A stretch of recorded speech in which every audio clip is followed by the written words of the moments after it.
Very स्वागत करता हूँ आपका अपने YouTube channel chemistry in style of physics में। आज हम आपको बताने वाले हैं वेग को प्रभावित करने वाले कारकों, अभिक्रिया की कोटि, शून्य कोटि की अभिक्रिया व प्रथम कोटि की अभिक्रिया और इनके व्यंजकों के बारे में। तो चलते हैं वीडियो की तरफ। उससे पहले आप हमारे चैनल को लाइक करें, सब्सक्राइब करें और शेयर करें। पिछले लेक्चर में मैंने बताया हुआ था आप लोगों को अभिक्रिया का वेग जो है सांद्रता से प्रभावित होता है अभिकारक पदार्थों की। आज चलते हैं दूसरे टॉपिक पर, जो कि ताप है। ताप बढ़ाने पर जो होता है, ताप वृद्धि के साथ साथ अभिक्रिया का वेग बढ़ जाता है। इससे एक पॉइंट आता है ताप गुणांक। 10 डिग्री सेंटीग्रेड के अंतर के दो भिन्न भिन्न तापों के वेग स्थिरांकों के अनुपात को ताप गुणांक कहते हैं। ताप गुणांक KT+10/KT। 10 डिग्री सेंटीग्रेड ताप बढ़ाने पर अभिक्रिया का वेग 2 से 3 गुना बढ़ जाता है। याद रखना ये पॉइंट।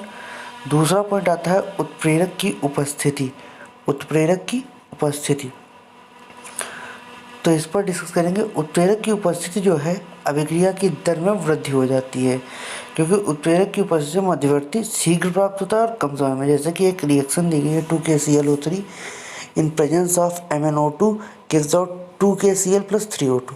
यहाँ पर देखो उत्प्रेरक की उपस्थिति में जब ये क्रिया हो रही है तो पहले प्राप्त हो जा रही है, और जब उत्प्रेरक की अनुपस्थिति में हो रही है तो बहुत दूर तक ग्राफ जा रहा है। प्रोडक्ट ये है आपका। तो ये है उत्प्रेरक की उपस्थिति का इफेक्ट। अब बात करते हैं अभिक्रियाओं की कोटि के प्रकार पर। किस पर बात करेंगे? अभिक्रियाओं की कोटि के प्रकार पर। पहली अभिक्रिया है शून्य कोटि की। जब क्रियाकारकों की सांद्रताओं की घातों का योग शून्य होता है तो शून्य कोटि की अभिक्रिया कहलाती है। ये कह सकते हैं जब अभिक्रिया का वेग क्रियाकारक की सांद्रता पर निर्भर ना करे तो हम उसे क्या कहेंगे? शून्य कोटि की अभिक्रिया। इस शून्य कोटि की अभिक्रिया के व्यंजक के लिए हम क्या करते हैं, ध्यान देंगे। शून्य कोटि की अभिक्रिया के व्यंजक की उत्पत्ति। व्यंजक मतलब वेग स्थिरांक की उत्पत्ति होती है।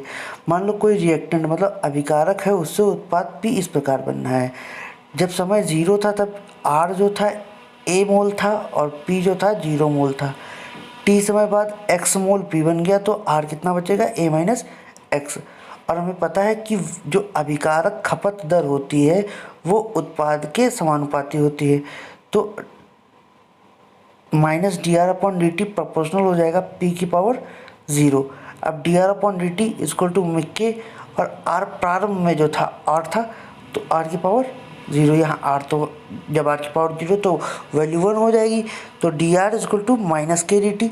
समाकलन कर देंगे, इंटीग्रल dR = -K∫dt। तो dR का इंटीग्रल R हो जाएगा, K वैसे ही रहेगा, dt का T हो जाएगा और कांस्टेंट C ऐड कर लेंगे समाकलनीयतांक के तौर पर। इसको इक्वेशन 1 दे देंगे। फिर आगे चलेंगे। देखिए हमें पता है प्रारंभ में T = 0 पर R कितना था? R0 मान लो, और तब समीकरण 1 जो बनाइए उसमें T0 और R = R0 रख दो, तो कितना आ जाएगा? C = R0।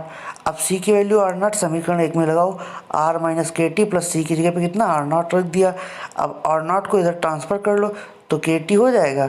K कितना आ जाएगा? R0 - R/T। इसी को हम बोलते हैं शून्य कोटि की अभिक्रिया के लिए समाकलित वेग समीकरण, जहाँ R0 जो है, R0 क्रियाकारक की प्रारंभिक सांद्रता और R क्रियाकारक की अंतिम सांद्रता। हम बात करते हैं द्वितीय मेथड की। दूसरी तरह से हम कैसे निकालेंगे? उत्पाद के एस्पेक्ट से निकाल लो। जब उत्पाद बनना है तो उत्पाद में प्लस यूज होता है, +dx/dt प्रोपोर्शनल A - x⁴, तो वो तो 1 हो जाएगा, तो dx = kdt हो जाएगा। समाकलन कर देंगे तो dx का x हो जाता है, kdt में kt हो जाएगा, +c समाकलनीयतांक। इनिशियल कंडीशन में t 0 था, x 0 था, तो c कितना आ जाएगा? यहाँ इस जगह पर x 0 रख लो, t 0 रख लो, तो c कितना आ जाएगा? 0 ही आ जाएगा। तो c 0 आ गया, फिर c को उठा के यहाँ रख दिया गया, तो x = kt हो जाएगा, k = x/t। यहाँ x जो है उत्पाद की अंतिम सांद्रता रहेगी। अब चलते हैं शून्य कोटि की अभिक्रिया के ग्राफीय निरूपण पर। शून्य कोटि की अभिक्रिया का ग्राफीय निरूपण दो इक्वेशंस बनाए दो तरह से। तो एक तो इक्वेशन ये है R = -KT + R0, तो ये y = -mx + c से है, तो इसका ग्राफ इस तरह से बनेगा उल्टी ढाल पे। और एक है x = KT से, y = mx का फार्मूला है, तो इसका हल मिड पॉइंट से जाने वाला बनेगा। अब बात करते हैं शून्य कोटि की अभिक्रिया के अर्धायुकाल पर। तो किसी शून्य कोटि की अभिक्रिया के अर्धायु का तात्पर्य अभिक्रिया के 50% पूर्ण होने से है। मान लो कोई पदार्थ आर अभिकारक है जो उत्पाद पी में कन्वर्ट हो रहा है। टी बराबर 0 पर ए मोल उसके हैं और उत्पाद उसका 0 मोल है। अब टी हाफ मतलब अर्धायु में क्या हो जाएगा, आधा पदार्थ खत्म हो जाएगा और उत्पाद आधा बन जाएगा। तो a माइनस a/2 हो गया, उधर a/2 बन जाएगा। तो T50 पर a/2 आ जाएगा। शून्य कोटि की अभिक्रिया के लिए हमें पता है k बराबर x/t। यहाँ x बराबर कितना है, अंतिम सांद्रता a/2 है और जो समय था वो कितना है, t बराबर t हाफ। तो ये दोनों वैल्यू लगा देंगे तो हमारे पास क्या आ जाएगा, टी हाफ बराबर a/2 के, या ये कह सकते हैं टी हाफ प्रोपोर्शनल होता है ए के, यानी कि शून्य कोटि की अभिक्रिया का अर्धायुकाल प्रारंभिक सांद्रता के समानुपाती होता है। अब बात करते हैं शून्य कोटि की अभिक्रिया के 3/4 आयुकाल की। 3/4 मतलब 75% पूर्ण होने में लगा समय, या किसी अभिक्रिया का 3/4 भाग पूर्ण होने में लगा समय होता है। अब पदार्थ आर हो गया, उससे उत्पाद पी बन रहा है। टी बराबर 0 पर वो ए मोल था और पी कितना था, 0। जब टी बराबर 3/4 हुआ तो ए से 3/4 आफे निकल जाएगा, उधर उतना ही उत्पाद बन जाएगा 3/4 आफे। तो अंतिम सांद्रता कितनी रहेगी, a/4। फिर शून्य कोटि की अभिक्रिया का व्यंजक लगाएंगे, k बराबर x/t। x हो जाएगा 3/4a और t हो जाएगा आपका t3/4। तो t3/4 क्या हो जाएगा, 3a/4a 4k। तो t3/4 प्रोपोर्शनल किसके हो जाएगा, a के। तो यहाँ पर भी बात वही आ जाती है। अब हम बात करेंगे शून्य कोटि की अभिक्रिया के लिए अर्धायुकाल व 3/4 आयुकाल में संबंध। तो संबंध के लिए पहले हमने टी हाफ निकाला हुआ था a/2 के, फिर t3 हाफ निकाला है 3/4 ऑफ a/के। दोनों इक्वेशन ये जो है इनको भाग कर देंगे, तो भाग करने पर क्या मिलेगा, देखो भाग करना मैंने दिखाया है। तो सारी चीज़ें कैंसिल हो रही हैं, 2/3 आ जाएगा। तो क्या हो जाएगा, टी हाफ बटे t3/4 जो है 2/3 हो जाएगा। पलट देंगे t3/4 कितना हो जाएगा, 3/2 ऑफ टी हाफ हो जाएगा। यानी कि 3/4 आयुकाल जो होता है अर्ध आयुकाल का 1.5 या 1.5 गुना लगभग होगा जाके।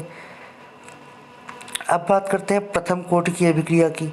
प्रथम कोटि की अभिक्रिया, जब क्रियाकारकों की सांद्रताओं की घातों का योग इकाई या 1 हो तो उसे प्रथम कोटि की अभिक्रिया कहते हैं। इसके वेग की व्युत्पत्ति कैसे करेंगे, जरा ध्यान देना। जब हम बात करते हैं वेग की उत्पत्ति की, उसे हमें वेग समीकरण या समाकलित वेग समीकरण। तो आर अभिकारक है और पी उत्पाद है। टी बराबर 0 पर जो हमारे पास है वो r0 है और पी कितना है, 0 है। जब टी समय गुजर जाता है तो ये कितना हो जाता है, r हो जाता है। उसकी चर्चा नहीं की गई है। और हमने बताया था जब भी किसी अभिक्रिया का वेग हम अभिकारक के पद में लिखेंगे तो माइनस लगा कर लिखते हैं। तो माइनस dr/dt प्रोपोर्शनल होगा अंतिम सांद्रता या सांद्रता परिवर्तन के। तो माइनस r की पावर 1 हो जाएगा। अब इसको क्या करेंगे, प्रोपोर्शनल हटाएंगे तो कोई कांस्टेंट k ऐड करा लेंगे। फिर क्या है, dr माइनस dr है तो वो वाला इधर उठा लो r। तो dr/r इक्वल में माइनस k dt। अब इसका समाकलन ऐसे कर दिया जाएगा। जब समाकलन करेंगे तो इंटीग्रल dr/r उधर माइनस के बाहर हो जाएगा इंटीग्रल dt। तो dr/r का समाकलन क्या होगा, नेचुरल लॉग r या लॉग r लिख सकते हैं उसको। इधर क्या हो जाएगा, के बाहर हो जाएगा, dt का t हो जाएगा प्लस कांस्टेंट c हो जाएगा। और हमें पता है कि प्रारंभिक कंडीशन में t 0 था, r r0 था। तो इसको t बराबर 0 r की जगह पे r0 यहाँ रख दो। तो t बराबर 0 रखोगे 0 हो जाएगा ये वाला पोर्शन। तो c कितना आ जाएगा, लॉग r हो जाएगा। अब जब c लॉग r आ गया तो इसका वैल्यू फिर समीकरण 1 में रख दो। तो जब समीकरण 1 में इसका वैल्यू फिर से रखेंगे तो मेरे पास क्या आ जाएगा, ये देखिए समीकरण 1 में हम c की जगह पे लॉग r0 रखेंगे। तो लॉग r माइनस के टी इक्वल में प्लस लॉग r0। अब लॉग r0 ये हो गया, इसको हम क्या कर रहे हैं, इस चीज़ को उधर ला रहे हैं, उसको उधर ले जा रहे हैं। तो के टी इधर लाए प्लस में हो गया, लॉग r उधर ले जाएंगे तो माइनस चला जाएगा। Log m minus log n का फार्मूला लगाएंगे तो लॉग m/n हो जाएगा और r हो जाएगा। अब यहाँ से हम क्या करेंगे, जो k था वो निकालना है t/में भेज देंगे। और t/में जब मैंने भेजा तो ये चीज़ याद रखना, वो नेचुरल लॉग था, यहाँ बेस 10 बनाया गया है। तो क्या किया है, 2.303 से मल्टीप्लाई किए। ये फिक्स रूल होता है, 2.303 से मल्टीप्लाई करते हैं जब भी हम नेचुरल लॉग को लॉग बेस 10 में कन्वर्ट करते हैं। इसे ही प्रथम कोटि का समाकलित वेग समीकरण कहते हैं। एक और मेथड है वो देखेंगे, कोई उत्पाद R है, उससे P अभिकारक R है, उससे P प्रोडक्ट बनना है उत्पाद t बराबर 0 पर, अभिकारक की सांद्रता A और उत्पाद की सांद्रता 0 है। t समय बाद क्या हो जाता है, a माइनस एक्स यानी कि x मोल उत्पाद बन जाता है। तो dx अपॉन dt क्या हो जाएगा, a माइनस एक्स के प्रोपोर्शन में होगा, और प्रोपोर्शन हटा देंगे तो कांस्टेंट लगाते हैं, dx अपॉन dt के a माइनस एक्स हो जाएगा। अब a माइनस एक्स को पलट कर इसके साथ ले आएंगे तो k dt हो जाएगा, वो इसका समाकलन कर देंगे। ये चीज़ समाकलन दिखाई गई है।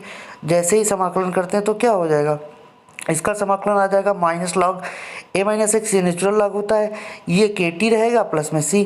तो हम t बराबर 0 पर x बराबर 0 रखेंगे तो x यहाँ 0 हो जाएगा, t 0 हो जाएगा, तो माइनस लॉग a इक्वल में c आ जाएगा, माइनस लॉग a इक्वल में c आ जाएगा। ये वैल्यू जो हमें दी गई है, ये हम पहली समीकरण जो हमें बताई गई है उसमें रख देंगे। Minus log a minus x हो गया, के टी और सी की जगह पे माइनस लॉग ए। अब क्या करेंगे, माइनस लॉग ए को इधर ट्रांसफर करेंगे तो K T is equal to log A plus में हो जाएगा, minus log A minus E हो जाएगा। अब log A minus log N होता है तो K T is equal to log E A बटे ए माइनस एक्स हो जाएगा। फिर ये ई में बेस था यानी नेचुरल लॉग था, तो 2.303 से मल्टीप्लाई कर लेंगे तो वो 10 बेस में लॉग बन जाएगा। तो ये चीज़ कर दी गई। ये आपका, इसको हम कह सकते हैं जो प्रथम कोटि की अभिक्रिया है उसके लिए समाकलित वेग समीकरण। अब बात करते हैं प्रथम कोटि की अभिक्रिया के लिए अर्धायुकाल की। तो अर्धायुकाल के विषय में आप पहले ही जान चुके हैं कि किसी अभिक्रिया के दौरान यदि वो अपनी प्रारंभिक मात्रा का आधा % पूर्ण हो जाता है 50%, तो क्या हो जाएगा, अर्धायुकाल हो जाएगा। तो अभिकारक से उत्पाद का बनना दर्शाया गया है। t बराबर 0 पर अभिकारक a है, उत्पाद आपका 0 है। t हाफ पर क्या हो जाएगा, a से a माइनस 2, a बाई 2 हो जाएगा माइनस, उधर a बाई 2, तो आपका शेष मात्रा a बाई 2 बचेगी। प्रथम कोटि की अभिक्रिया का व्यंजक होता है k बराबर 2.303 लॉग a बटे a माइनस एक्स। तो यहाँ t की जगह पे t हाफ होगा और a माइनस एक्स की जगह पे कितना, a बाई 2 हो जाएगा। वैल्यू यहाँ पर लगाई गई है k इज इक्वल टू, देखिए k is equal to 2.303 upon में t हाफ लॉग 10 a बटे में 2, तो a कैंसिल, 2 ऊपर चला जाएगा। t हाफ बराबर 2.303 इंटू में लॉग 2 हो जाएगा। लॉग 2 की वैल्यू 0.3010 होती है, उधर 2.3003 था बटे में के, तो दोनों की गुणा कर लेंगे। जब दोनों की मल्टीप्लाई कराएंगे तो कितना आ जाएगा, t half is equal to 0.693 और अपॉन में के। यहाँ से हमें पता चल रहा है यहाँ कहीं पर भी प्रारंभिक सांद्रता नहीं है, तो हम क्या कह सकते हैं, अर्थात प्रथम कोटि की अभिक्रिया का अर्धायुकाल प्रारंभिक सांद्रता पर निर्भर नहीं करता है। तो छात्रों, आज के लिए इतना ही। आप हमारे चैनल को लाइक करें, सब्सक्राइब करें और शेयर करें।